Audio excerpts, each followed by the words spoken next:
At what point does France's president have to hand over the reins of power? Business as usual on this last Thursday in August at the Élysée Palace for Emmanuel Macron.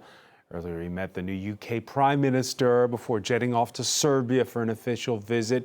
Business as usual, but it's been nearly 2 months since his surprise gamble on snap elections backfired. He's yet to name a new Prime Minister. True, it's not easy to cast the right head of government when Parliament's now split 3 ways between the far right, a coalition of the left, and all those in between.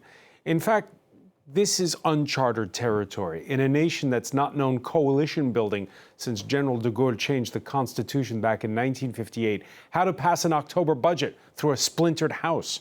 Through it all, the French still went on summer vacation, the trains still ferried fans to the Olympics and Paralympics, and parents and teachers still got ready for next week's first day of school. How long can the state of limbo last? When does France start to seem and feel rudderless to the rest of Europe? And when does it start to matter? Today in the France 24 debate, we're talking about France's summer without a government.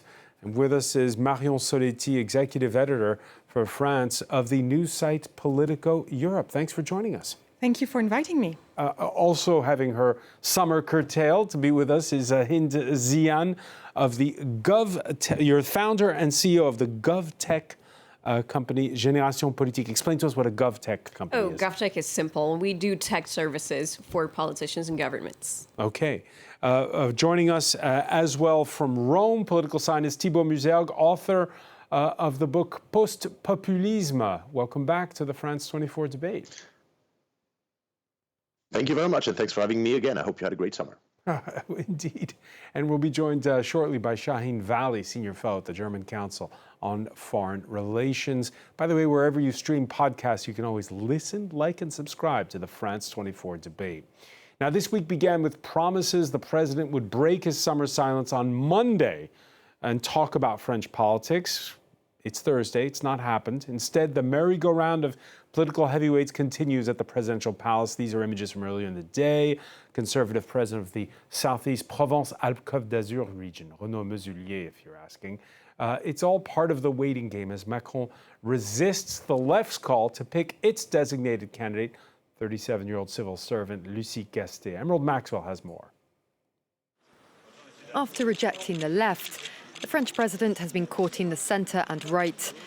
But after their meeting, right-wing Les Républicains leader Laurent Wauquiez said he was disappointed and accused Emmanuel Macron of procrastinating. Aucune position nouvelle. No new position, no real structured plan for the French people, no vision of what a government program would be for the coming months. We told the president that he now has to do the responsible thing and appoint a prime minister to get out of the crisis that he himself provoked with the dissolution. The positions of all parties are known, and there is now no reason to procrastinate. Never before has a president taken so long to appoint a prime minister, with the Leftwing Coalition, the New Popular Front, accusing Macron of denying democracy for rejecting their candidate, Lucie Gastet. In an interview with French weekly Le Point, former President and Socialist MP François Hollande said that it wasn't up to Macron to censor Gastet himself, calling it an institutional error. For his part, Macron called on left-wing leaders to seek cooperation with parties outside their coalition, including with his centrist alliance. The official party line, endorsed by Socialist leader Olivier Faure, is that they won't return to negotiations unless Gastet is given a chance. But there are some hints that Macron's divisive approach is beginning to work. We are not a party of protest, we are a party of government. We have to work with other groups, and especially with those close to the president. In another sign of fractures, the Socialists are not calling for a mass protest against Macron on September 7th, unlike the rest of the New Popular Front. Yeah, just to be complete on that, we saw in that report leaders of the left-wing bloc called the New Popular Front. They accompanied their pick for prime minister to the presidential palace for what the press described last week as an oral exam by the president. This is just to roll back the clock a second so you get it. Their designated candidate, speaking last Friday, Lucie Gastet. The temptation still seemed to be there for the president to form his own government. We told him that it was up to the political force that finished on top, the New Popular Front, to decide on the government and then to build coalitions with political partners in parliament. So both sides, Marion Soletti, saying, pick someone, please. It's not happening. And as we heard in that report, Emmanuel Macron playing the clock may be working, starting to divide the opposition. Yeah, he thinks that the time works in his favor. We know he hates having his back on the wall. He calls himself a master of the clock, and the deadline kept moving as the weeks went by. It does look like this time he faces quite intense pressure. Back to school day is a symbolic day. He said this will be, like, his entourage said this will be this week, so we're expecting perhaps an announcement over the weekend. But he has no firm, constitutional deadline, so this can keep on. Except October 1st, when Parliament is officially set to resume. You're right, the deadline is also the budget approval, which we know is very important in the fall. Having no budget approved by the Parliament will be quite bad, politically speaking. So there is that in mind. But obviously, nobody can really force his hand right now. Hinzian, President calls an election, it backfires miserably. Has he regained control of the narrative with his long wait before naming a prime minister? I think part of the wait is just typically to say that he is the one who can decide, because that's what the Constitution says. He's the president, and the Constitution says that the prime minister is only picked by the president of the Republic. Does he really come out as a winner of this entire situation? I personally think he doesn't, because if you look at the strategy, in the next 3 years, he's going to have to govern with his own party that is slowly giving up on him. You have a lot of people who've been very close to him in the past couple of weeks and past couple of years sometimes. For example, Gabriel Attal, who are just slowly sort of becoming independent and doing their own thing. So the first reason for me why he's not the winner, and I think nobody is the winner here, everybody's losing out somehow because everybody's divided, it's mostly because he's being kind of given up on by his own troops, by his own people. And sort of the reaction of the French people, if you look at the polls, is that they think he is behind. He is the reason that everything is going so bad today. I think something like around 60% or 70% of people that were polled think that this entire situation, which is a disastrous situation for the country, is entirely his fault. So I don't think he's winning out, although he probably thinks he is, because his adversaries and his enemies are all divided. But he himself is weakened, so I don't think it's a win. Thibault Muser, you heard in that little clip of Lucie Castet, her saying it's not up to the president to decide which ministers get a portfolio. He names the prime minister, and the prime minister then has a free hand. What is, in point of fact, the remit of the president right now? How much influence will he have on what happens next? Well, I'm sorry to correct you and to the risk of looking like a constitutional professor. Actually, the president names the prime minister, and the prime minister gets a government together, working with the president, and that's what the Constitution says. So even in those matters, there needs to be an agreement between the president and the prime minister. And by the way, there's a constitutional. This is a constitutional. Set that is common to a lot of other countries in Europe, including the Czech Republic and Italy. And for example, in Italy, Sergio Mattarella, during the time of the populist government between the Five Star Movement and the Lega, used that power. And we're talking about a president that is much, much, much weaker than the French president. So, I mean, I agree with that, with what has just been said, with the exception that I really do think that the president right now, I don't think he's winning. But I think he's getting back to the center of the stage, and that's what he wanted. I mean, he knows that his powers from now on are going to be limited by the fact that there is a National Assembly that is relatively hostile to him. The more he takes his time, the more he divides and conquers, the better it will be for him. And once again, I mean, his strategy, and I think his strategy from day one, since the dissolution has been to divide the left. And I mean, right now, it looks like it's kind of working, not to the extent in which the left will just dissolve. But I think ultimately Macron's goal is to have a short-term government that would include the socialists as well as the center-right, to continue this sort of grained centrist alliance, which frankly is basically in the mind of the voters is dead. Yeah, but in the short term, that's what he wants, and that's probably what he will get sometime this autumn, I guess. Yeah, and another example of those divisions that are starting to appear inside of the left. This Thursday, there was another president of a region that went to the presidential palace. This is she's from the southwest. Carole Delga is from the centrist wing of the Socialist Party, and she is open to the idea of François Hollande's former prime minister, Bernard Cazeneuve, seen here, to be the one leading the government if Lucie Casté's name proves to be a stumbling block for Macron. Let's listen. Bernard Cazeneuve, c'est un homme d'État. Bernard Cazeneuve is a statesman, a man of the left. He's capable of implementing left-wing policies and bringing people together. But we have to be clear that it won't be the NFP's programme, at least not all our policies. We don't have an absolute majority, and at some point we have to stop peddling the French people a fantasy. Du rêve aux Français. Back in 2017, Mario Soletti, it was said that Emmanuel Macron, who had been a finance minister under socialist François Hollande, had killed the Socialist Party when he ran for president. Is this the second death now that we're witnessing of the Socialist Party? They just started winning back seats, and now they're divided. I was going to say just that. Maybe he hopes to kill them again. I mean, obviously he's kind of betting on the socialists kind of cracking under pressure here, and the kind of more moderate centrist wing joining potentially forces with centrist and kind of right-leaning parties to form a coalition.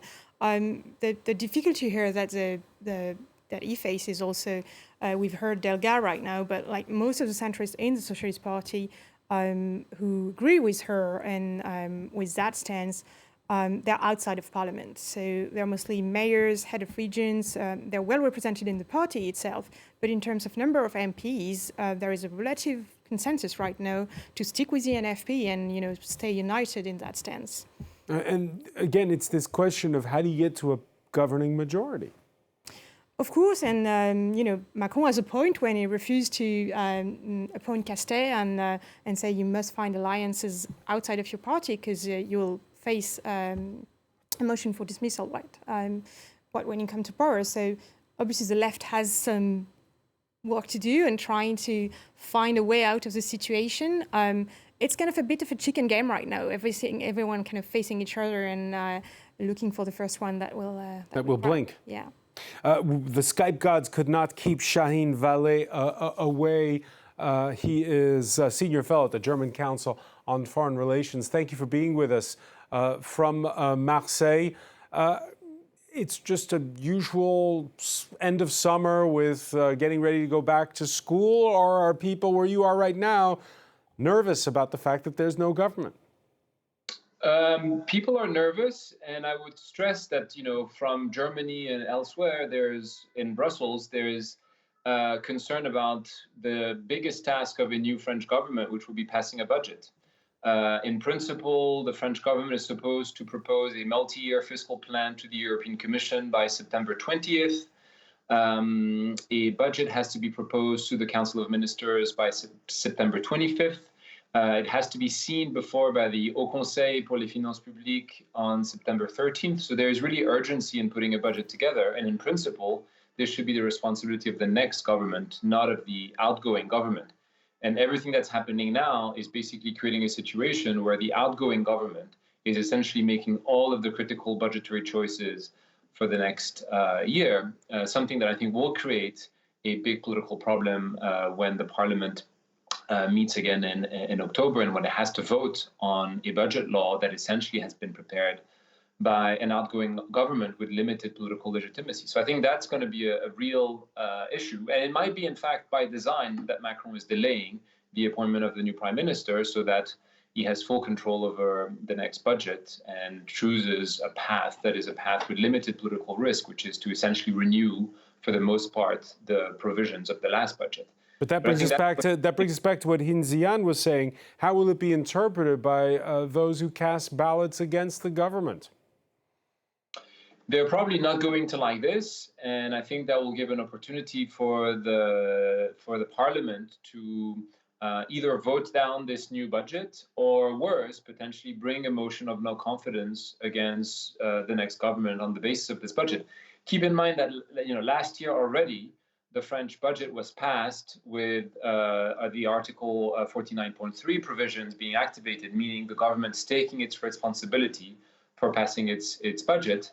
I think this time around will be very difficult to renew that experience because, given the composition of the parliament, a government that would try to table a 49.3 motion has every chance in the world to lose it and to leave office, and as a result, for the budget not to pass. So I think passing a budget is going to be a real political challenge for any new government, for that matter, whether it is from the left or from the right.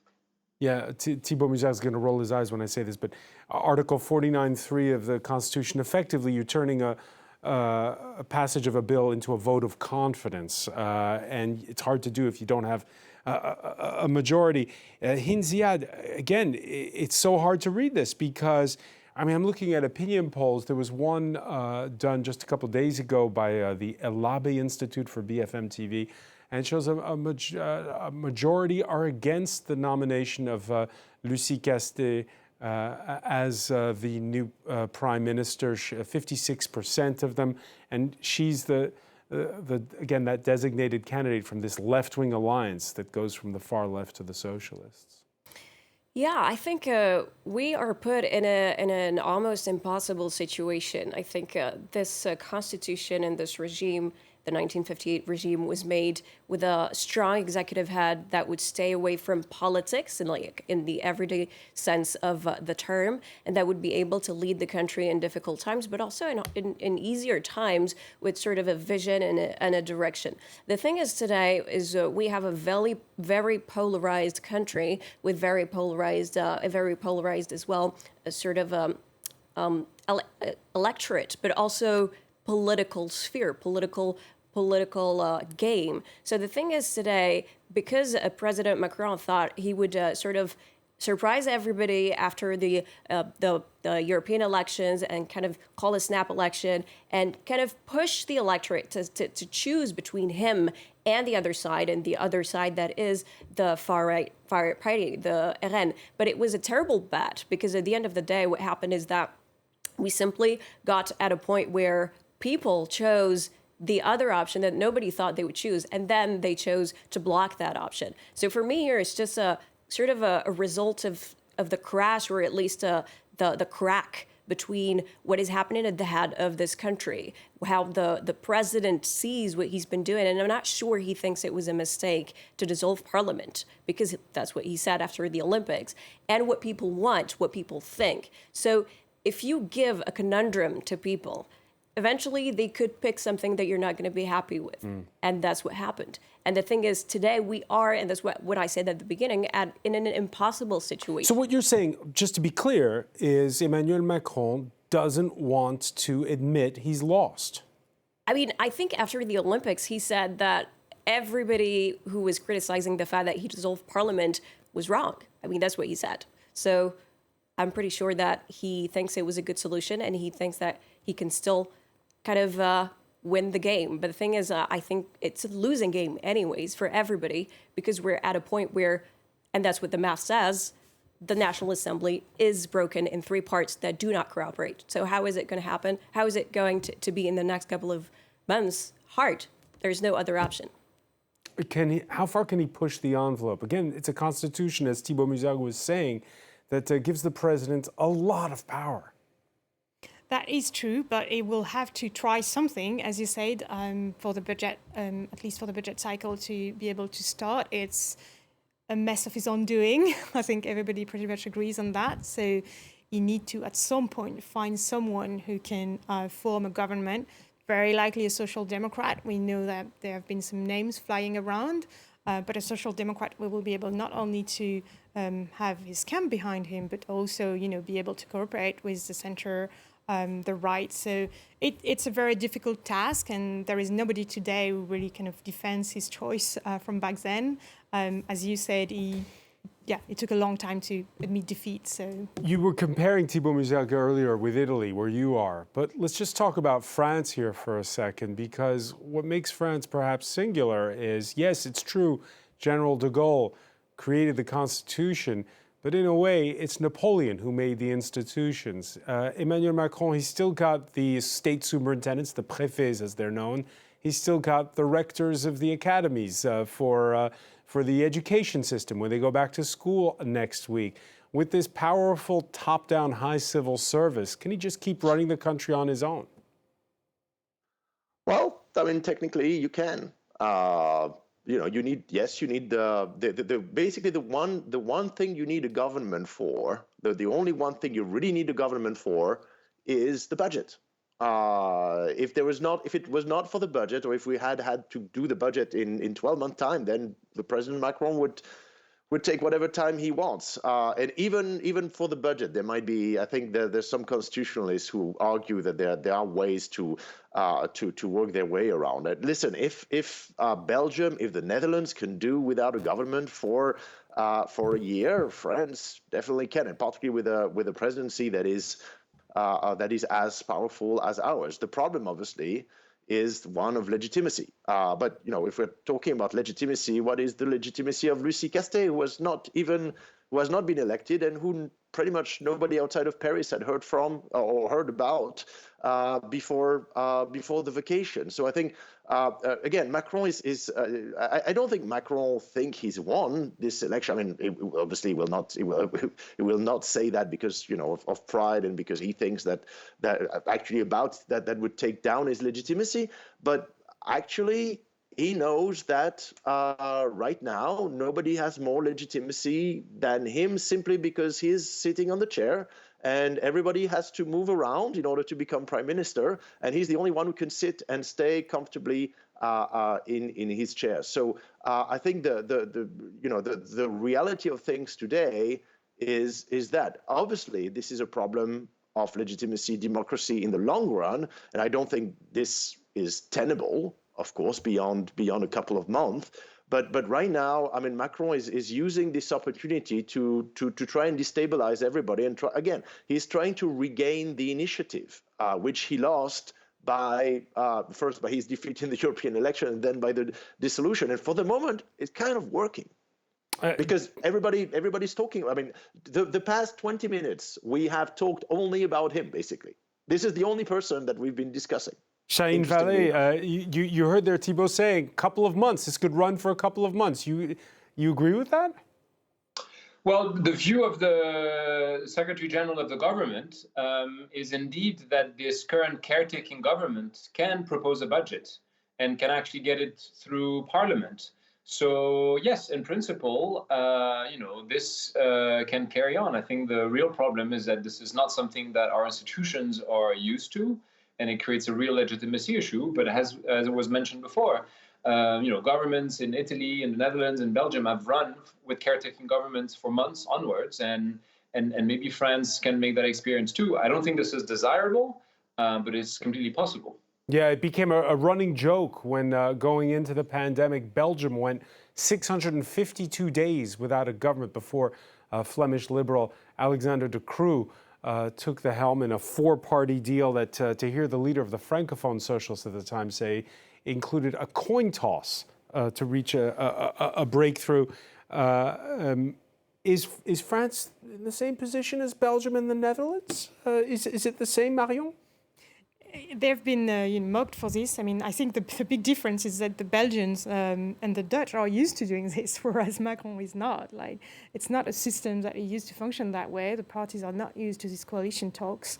So I think that they are in the same situation, but they don't know how to handle it. You heard Thibault complaining that we're talking too much about Emmanuel Macron. But of course, that's French, because we talk about the people, not the policies when we're trying to form a government. It's the opposite of what they do across the Rhine in Germany. the stumbling blocks when there has been talk, and there has been over the last month and a half of policy, has been the left's pledges to raise taxes and to scrap pension reform. Yes. So just very quickly on the point that was discussed a little bit earlier, I think we have to recognize that France has a specific political tradition that comes from her history. We're a country that needs a sort of authority and legitimacy at its head just because of her history. And General de Gaulle, the General de Gaulle, in 1958, and that's what he said in his memoirs, his role, his greatest role, was to give this country stability so that we would never come back to a place where we had the Third Republic and Fourth Republic governments that were falling out every day. And it's just a metaphor, but it was very close to that. So just on this point, can France be like other European countries? I'm not sure. I think we have our own tradition, we have our own way of doing politics, and we have to recognize that. That is extremely important. Then, does it mean that in this particular time, we're going to have to sort of learn how to coalesce somehow? Yes, of course. But it's not in our DNA. That's something that we have to recognize. And just going back to... So I don't see a solution then for who gets to be prime minister in what you're saying. I think the solution is going simply to be to wait next year to have another because you have to wait till next July before you can have a new. Absolutely. So that's the Constitution forbids any dissolution before next year, like in the course of the 13 months. But I think what we have just to simply know that this is not. We're not going to have, after 200 years of political history of the Republic with ups and downs, how to act as coalitions. However, in the course of the few months that we have left, we can learn how to sort of, let's say, to sort of not be so firm about our policies and about our habits. But I don't think France is going to become Belgium in the next year, and I don't think that's a future that this country is looking towards. To your point about policy, I do think that could be one way out. Like if the parties manage to agree on a couple of points that they can work on together, that could be a way. We've seen parties sending letters, pledges about their priorities. And we've actually seen a bit of movement from Macron's camp on this, for instance, on the pension reform, which is his flagship reform. I do believe actually that the time that he took was also because he doesn't want that legacy to go in fumes. Like that's a really important point for him. But we can see signs that they are willing to compromise on this just a bit. Like, for instance, someone from the Horizon Party, one of the member of the Centrist Alliance. Party, yeah. Yeah, exactly. They said that, we've got to recognize that voters voted for party, both, on the right and on the left, that were against the reform, and that maybe there was some adjustment to be made without, entirely pulling it out. So, if they manage to find some points that they can agree on and work somehow together on this for the next 12 months, that could be a way out, like a step away from the people conversation and get into the policy conversation a bit more seriously. Do you see that happening, Thibault Musac, this switch to discussing policy and not people? Well, no. First of all, because as Hint said rightly, we are a country in which there is much, I wouldn't call it caudilismo, but at least personification in politics. We're a Latin country, and we like to have, to put a face on policies. That's the way we comprehend them. And also, I think the other issue is really. And that's what the whole Lucie Castet story has come to remind us. You will not be able to make a government without the French president. And I think this is actually the message that President Macron is sending out to the socialists, probably to the socialists more than to the New Popular Front, that if you want to make a government, or if you want to make a government that is dominated by you, then you're going to have to do it with me. You're going to have to consult me, and we're going to have to do it together. So I think that's the moral of this story is exactly that. The president is at the center. The president's at the center of it all, and Cheyenne Valley, we've been fretting over how it's perceived by those who were called for these snap elections. Again, we live in an era of invective over social media, of brinkmanship. It was a toxic campaign, as it always is in France. But your thoughts on what lies ahead and what the spillover effect is for other countries in Europe? Well, first, I think there's something positive in that we are learning coalition politics, and I agree that this is not in our political culture, in our recent political culture. But as it was reminded earlier, under the Third Republic, we were very used to coalition politics, and so I think this is something that we need to relearn. And there's nothing Latin about not being able to learn coalition politics. In fact, Italy or Spain does coalition politics. Portugal does it. So there's no reason we can't. And so I think it's taking time, and it will take time. But I'm hopeful that it will eventually happen. And I think there are lessons for Europe about this, which are that sadly France is going to be a slightly politically dysfunctional country for a while, precisely at a time where Germany is also going to enter a quite intense electoral year. We have elections in Germany, actually Länder elections this weekend, and then a general election a year from now. So I think we're entering, sadly, a moment of political paralysis in Europe, because of the French political situation, but also because of elections coming up in Germany. And on that point, Shaheen, isn't it ironic? You have Keir Starmer, the UK Prime Minister, travels first to Berlin and now to Paris to mend fences. He's, I guess, trying to meet, it's a strange time, right? Because he's trying to, I guess, meet with whoever the de facto president of Europe is. And there's weakened leaders in both countries, as you say, and right now in Brussels, the next European Commission has yet to be formed.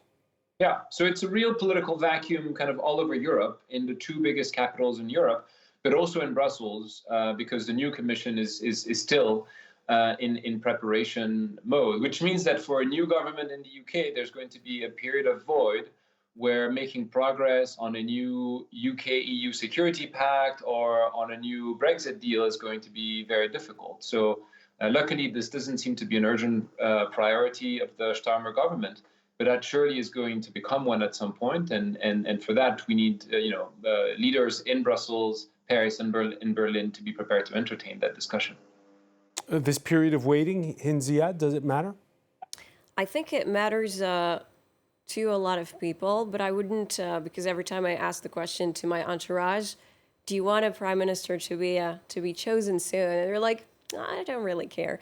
I think a lot of people also don't realize what it means for the country, because it means, and what has been happening for the past couple of weeks, means that we're getting a little bit further off than we were before from what the Général de Gaulle set for the 1958 Constitution.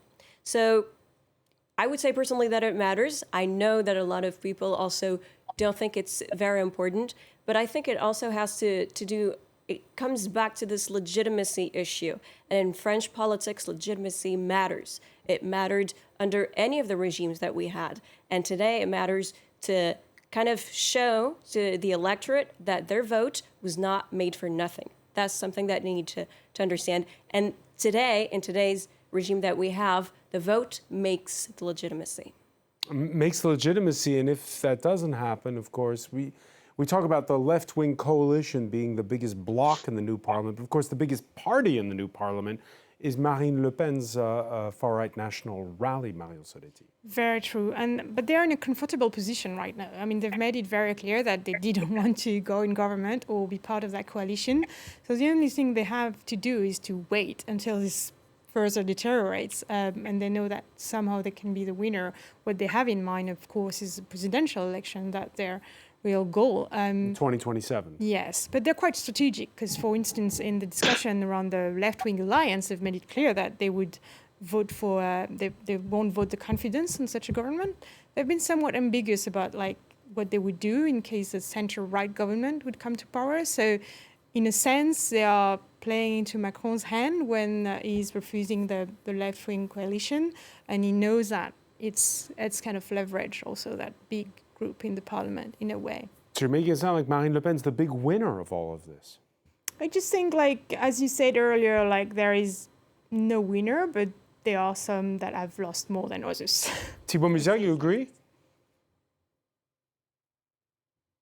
Marine Le Pen is benefiting from this situation right now because she doesn't have to do anything, and we might come to the point in which her support is going to be needed to have a government in. Remember that in parliamentary politics there is not only for and against, there is also abstention. And abstention under some circumstances. I mean, here I'm not a specialist in this in the voting inside the National Assembly, but it may well be that one of the ways to unlock the crisis and get a government would be to have one of the groups, possibly the group of the Rassemblement National, abstaining on the new government, and that also potentially gives them quite a lot of powers. But of course, they're not right now. I think their real thinking is more on the presidential elections or on new elections, which a lot of people are expecting us to have in about a year. So Thibault, I'm going to go around the room and start with you because we talked about this before before summer break, and that is what's the best option at this point? Is it to pick somebody who's political, or like was the case where you are in Italy, to have a technocrat, like when you had the former president of the European Central Bank, Mario Draghi?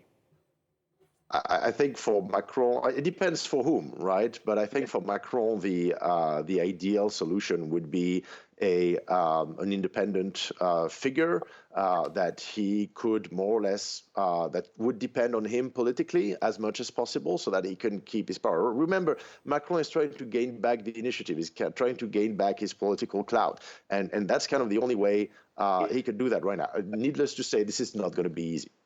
Yeah, a technocrat, how does that play with what you were talking about, legitimacy through the ballot box in Xi'an? I honestly, my take on it is that we are in a very complicated situation, and no matter who he picks, the motion of no confidence is going to be like sort of the threat that everybody is going to be shaken in front of everybody's eyes in the next year. So I think a technocrat could work out. It could get him the vote of part of the parliament, but also it still puts him at risk of having the no confidence vote. So I would say a politician who has experience in politics, who has the legitimacy because he was elected before, but also somebody who's sort of in the middle, so that the RN would abstain, wouldn't vote the no confidence vote, the far right, but also the LR, which is the traditional right-wing party, would also abstain from the no confidence vote. If he can get that, it might work. But here again, it's an extremely, extremely difficult task. Shaheen Valley, you agree? No, I think Macron should appoint Lucie Cassé as prime minister and let her try to survive a motion of no confidence. And that may be a government that only lasts a few days or a few weeks. But I think in keeping with what Ian said about respecting the vote and respecting the legitimacy of the parliament, I think the president should appoint a person from the leading group in this parliament. And if that fails, and it may fail, then we can always appoint a technocratic government after. In fact, my sense is that the political situation is so unstable that we may have a succession of governments that may not survive very long, a form of return to the Third Republic, and that's okay. We just have to learn how to live with it. But I think respecting the democratic principle of appointing first the figure from the leading group, to me, is an important precedent to respect. Marion Soletti? I've not heard one politician or one insider of the political world defend the technocratic option. It's a highly tricky political situation. It will require a lot of skills, political skills, but interestingly, to operate this. The French support that option. In the recent ELAB poll that has been mentioned earlier, 63% of the French would favor a technocratic government. In fact, that comes above a Lucie Cassé or even a right-wing government, which is striking. So I agree with you that politicians don't favor that option, but it's been striking to me to observe that I think there's been also a loss of legitimacy and confidence in political parties, and that the French public seems to be rather positively inclined to a technocratic government. But I think it's so kind of what they say, what they mean situation. Like, it's not because they are saying that in polls that I think it would actually work. The vote has happened. It's not like they're going to the polls next weekend. The situation now would be handled in Parliament. Like, it would get down to how many MPs are ready to vote against the government or like in favor of the government. And that will, again, require like some very skilled political operatives to maneuver around that. So I wouldn't bet on a technocratic prime minister's success in that context. I think it would be really hard for someone who has not like a deep political experience. And Marion, what do you say to viewers who are watching us from Eastern Europe, say, where there's watching what's going on in Ukraine, from the United States, where they have an election of their own? Should they be worried about what's going on in this country? I mean, I think everybody is kind of worried in the country and outside. I think everybody is kind of wondering what's going on. Like, they don't really understand how this all works, that typically that there is no exact deadline. So I think the concerns are widely shared. Everybody is kind of looking from the sideways. And obviously there are some very important geopolitical topics to be handled. But on that, I mean, the president has this power, like the foreign affairs are really the president's domain. So he can still, be in this conversation. It's not like all things are frozen. Thibault Muziak, you agree? Yes, to a large extent. I think the situation obviously is I mean, it is incredibly tricky. I think one point that we need to remember is that the government actually does not need to be confirmed by the parliament. It can be overthrown by parliament, but technically the government can survive without getting confirmed by the National Assembly, and that might be that might be a solution. And then when we're talking about a confirmation, this is not the same as a vote of no confidence, right? So a vote of no confidence, if you start getting through a vote of no confidence, you can be certain that people on the left, oh, you're not going to vote with the National Rally, and people on the National Rally, oh, of course we're not going to vote with the far left. So these little details are probably the things that are going to matter a lot in parliamentary life in the next few weeks and indeed month. It's always been called, at least in recent memory, a rubber stamp parliament. Hinziat, are you looking forward to the next parliamentary session? Yeah, I think everybody's looking forward to it. And just to jump back on what you were saying, I think France is a strong country, and no matter what happens, we're going to get back from all of this and jump back from all of this. And I think none of our partners should be worried. All right, that'll be the final word for now. Hinziat, I want to thank you. I want to thank Marion Soletti. Thibault Muziak for being with us from Rome. Shaheen Vallée from Marseille, thank you for joining us here in the France 24.